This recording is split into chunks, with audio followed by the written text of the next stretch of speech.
nakikinig ako sa iyong mga salita. Hallelujah, hallelujah, hallelujah.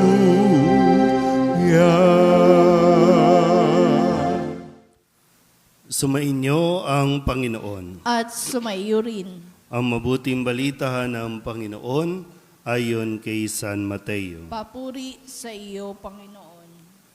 Noong panahong iyon, sinabi ni Jesus sa kanyang mga alagad, "Narinig pa ninyo na noong unay iniutos sa mga tao, huwag kang sisira sa iyong pinanumpaang pangako, bagkus ay tupdin mo ang iyong sinumpaan sa Panginoon. Ngunit ngayon sinasabi ko sa inyo, huwag na kayong sumumpa kung nangangako kayo. Huwag ninyong sabihin, saksi ko ang langit, sapagkat ito'y trono ng Diyos. O kaya'y saksi ko ang lupa, sapagkat ito'y tuntungan ng kanyang mga paa. Huwag din ninyong sabihin, saksi ko ang Jerusalem, sapagkat ito'y lungsod ng dakilang hari. Ni huwag mong sabihin, mamatay man ako, sapagkat ni isang buhok sa iyong uloy, hindi mo mapapaputi o mapaiitim. Sabihin mo na lang na oo kung oo at hindi kung hindi, sapagkat buhat na sa masama ang anumang sumpang idaragdag dito." Ang mabuting balita ng Panginoon. Pinupuri ka namin, Panginoong Jesucristo. Umupo ang lahat. Isang magandang umaga po sa inyong lahat. Ngayon po ay Sabado ng ika-10 linggo ng karaniwang panahon at araw po ng ating pagdidibosyon sa mahal na Birhen ng Soledad. Ang bawat salita ng Panginoon ay may nakaloob na pangako. At ang pangakong ito ay kanyang tinutupad dahil siya ay tapat sa kanyang mga sinasabi. Ano man ang kanyang ipahayag, ito ay kanyang gagawin at mangyayari anuman ang sabihin. Ganon ka-powerful ang salita ng Diyos. At binigyan tayo ng kapangyarihan ng Diyos na magsalita din. Kaya nga, pinag-iingat tayo sa ating mga binibitawang pananalita. Balikan po muna natin ang mga salita na ibinigay sa atin ng ating Panginoong Hesus sa buong linggong ito. Nung Lunes, ipinahayag niya at sinabi sa atin, mapalad ang mga aba na wala nang inaasahan kundi ang Diyos, sapagkat makakasama sila sa kanyang kaharian. Mapalad ang mga aba, mapalad ang mga nahahapis, mapalad ang mga inuusig dahil sa kanya. Ito yung sinabi niya na may katumbas, na pangako na ang kaharian ng Diyos ay mapapa sa kanila. Noong Martes naman, ang sinabi ni Jesus sa ating pong pagdiriwang ng kapisahan ni San Bernabe, humayo kayo at ipangaral ninyo na malapit nang maghari ang Diyos.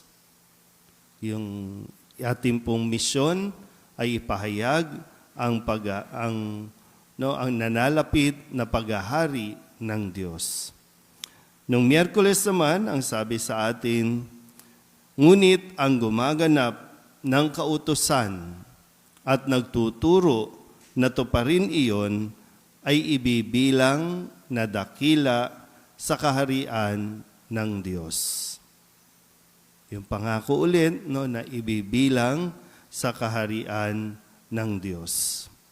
At nung Huwebes, ang sabi ni Kristo, sinasabi ko sa inyo, kung ang pagsunod ninyo sa kalooban ng Diyos ay tulad lamang ng pagsunod ng mga iskriba at ng mga pariseyo, hindi kayo makapapasok sa kaharian ng Diyos.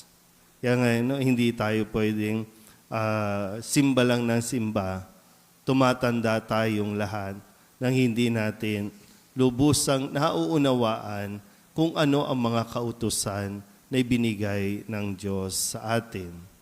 Ibinigay ito dahil sa pag-ibig niya sa atin, ibinigay din ang mga kautusan para matuto tayong magmahal ng ating kapwa. Kahapon, Biyernes, ang paalala sa atin, kung ang iyong kamay ang siyang nagiging sanhi ng iyong pagkakasala, putulin mo at itapon. So, ano ba yung mga nagiging sanhi ng ating pagkakasala? Hanggat maaga pa, putulin na, tanggalin na ito sa ating mga pagkatao. Halimbawa lang itong nibinigay sa atin na kung ang kamay, kung ang mata, kung ang bibig, o kung ano paman, mas mainam na naputulin kung ito ang nagdudulot ng pagkakasala sa atin. At ngayon, ito yung sinabi ni Kristo, iwasan natin ang magbitaw ng mga salita na hindi naman talaga natin kayang tuparin. Kaya nga sinasabi ni Kristo, sabihin mo na lang, oo kung oo at hindi kung hindi. Sapagkat buhat na sa masama ang anumang sumpang idaragdag dito. Minsan gina-justify po natin na hindi natin yung oo nagiging hindi, yung hindi nagiging oo dahil lamang una, nahihiya tayo, nahihiya tayong umami, nahihiya tayong magsabi sa mismong kaharap natin. Di ba minsan pag yung inaanyayahan ka, at alam mong hindi ka pupunta, pero dahil nahihiya ka, sasabihin mo na lang oo para lamang tumahimik siya, para hindi ka nakulitin, pero hindi ka naman talaga pupunta. So, paano nga ba? Kasi sa ating po mga binibitiwang salita, diyan tayo rin napapahamak. Sikapin natin, maging totoo tayo sa ating mga binibitawang mga pangako. Maganda sa puntong ito, ano ba yung mga pangako natin na kinalimutan na nga natin tuparin? Mahilig lang tayong mangako, Lord, bigay mo lang ito sa amin. Ito po ang gagawin ko. Nangangako ako, magsisimba na ako. Nangangako ako na magpapakabait na ako. Pero ano na nga ba nangyari doon sa pangakong iyon? Napako na ba ng lubusan? Pero ulitin po, kung magbibitaw tayo ng salita, sikapin natin na kaya natin panindigan at maging totoo tayo. Oo kung oo, hindi kung hindi. Amen.